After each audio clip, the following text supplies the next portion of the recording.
Welcome back to the channel, guys. So happy you can join me here once again. Today I'm going to be explaining and talking about blockchain and who it's helping in the world. Alright, first of all, what is blockchain? Think about a block, think about data. Alright, put the data in the block, close it up, and you can never change that data ever again.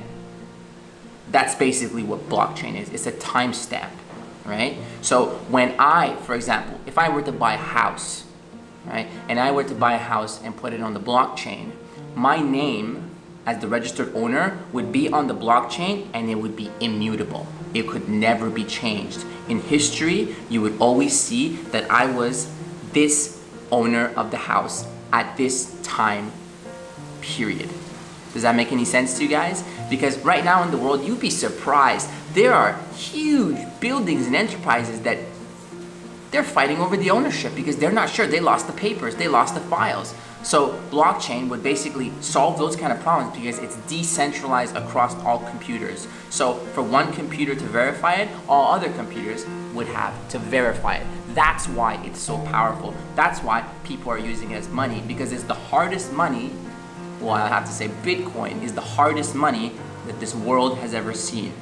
Why do you ask? Well, there's only 21 million Bitcoins that can ever be mined and that will ever exist in the history of humanity, and that's it. All right? After 21 million Bitcoins have been mined, there can never be more. Right now, there's about 17 or 18 million that have already been mined, and once we reach that final cap around the year 2100, there will never be any more.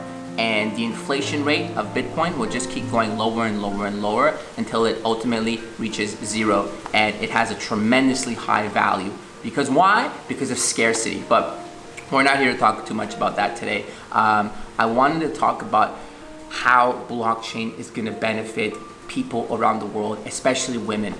I'm really big on banking the unbanked. All right, so what I'm really excited about is going to these underdeveloped countries and setting up these women for success. Because I just read an article and it kind of broke my heart to know that this is taking place. And you know, people are talking a lot right now in the media and in the news and all this stuff, and I see people throw the word privilege around. Oh, you're privileged, you're privileged.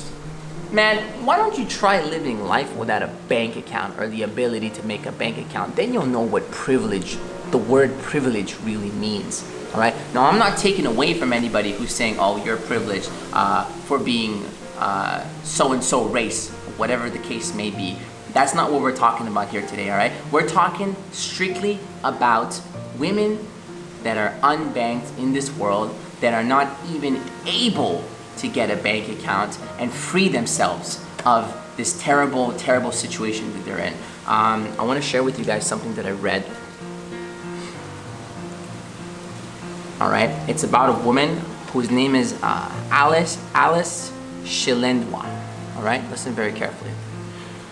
When gold was discovered on Alice Shilendwa's land, she saw an opportunity to finally provide for her children.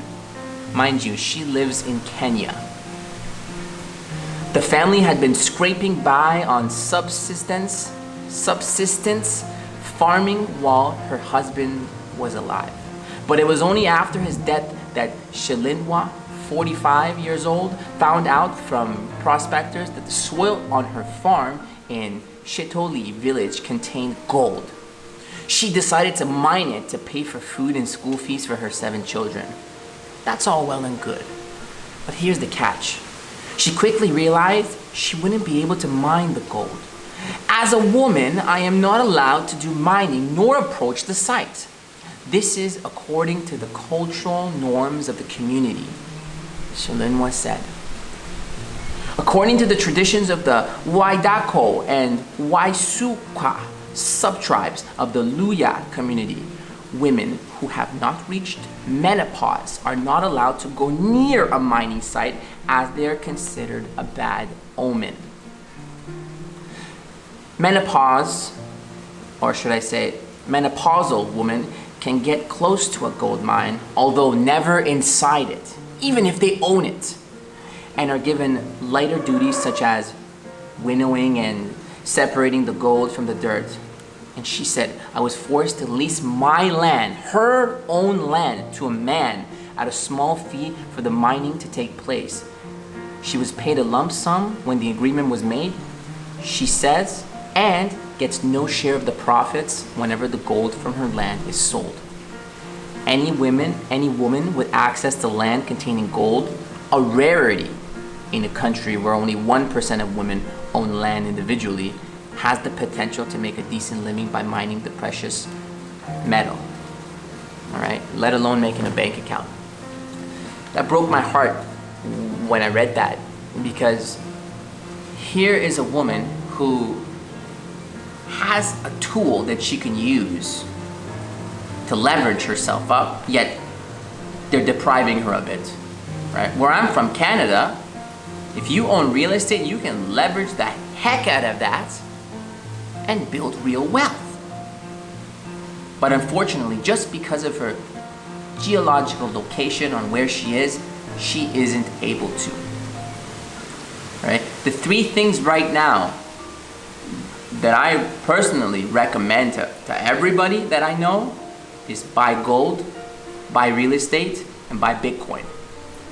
Those three, right? Gold, well, it's got thousands of years of history as a proven track record of being a safe haven, and especially times like now. Real estate, oh, don't even get me started on real estate. Once you actually own real estate, the tax benefits and the leveraging that you can pull out of that house is enormous. I could make a whole video just on that. And Bitcoin, because it's scarce, there can never be any more Bitcoin, and it's the hardest form of cash that this world has ever seen. And then you can go into the to the altcoins, such as my personal favorite, Celsius, where they basically are paying you extremely high interest rates just for you to park your digital currencies with them.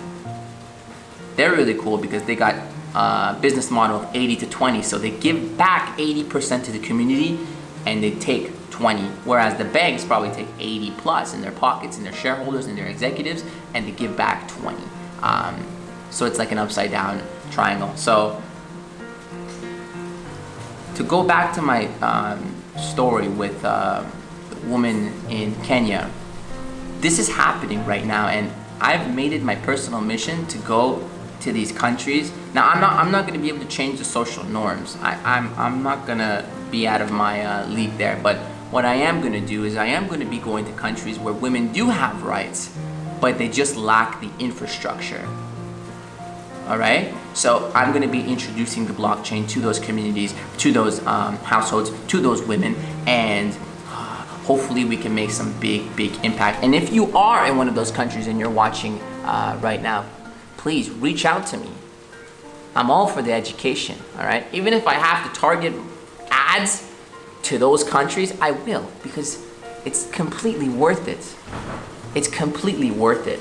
All right? I think about 67% of women worldwide are unbanked right now. That's ridiculous. It's ridiculous.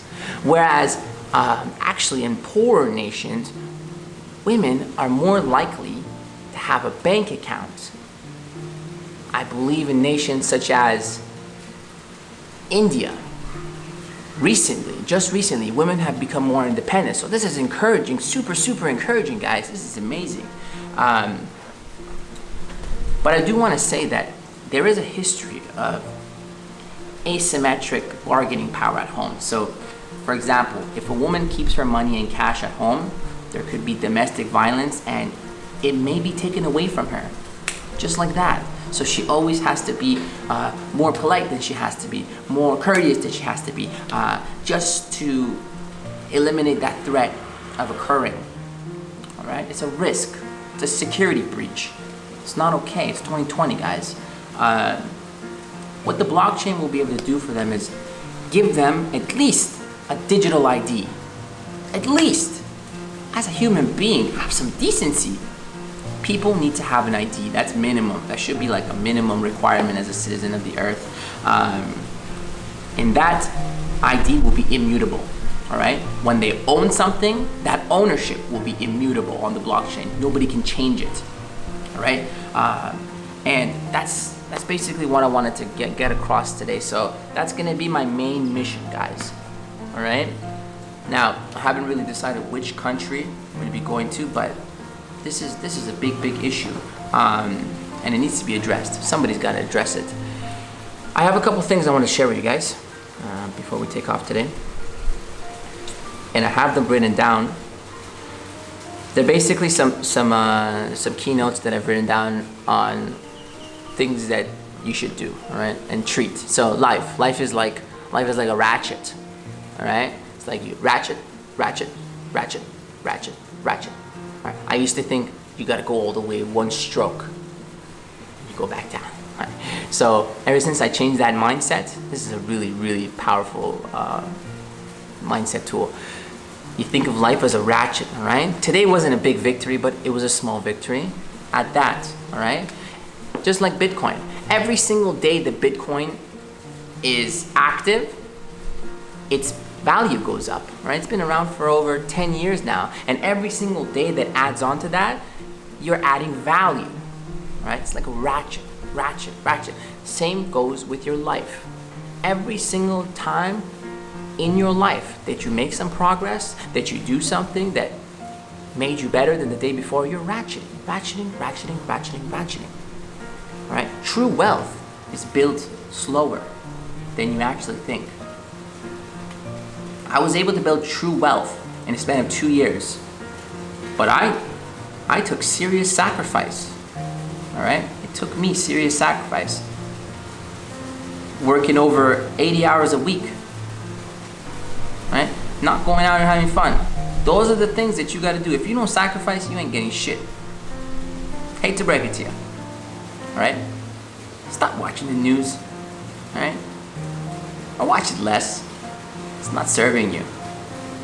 Those conversations that people are having in the comment section of Instagram posts and Facebook posts, you guys are so delusional. So delusional.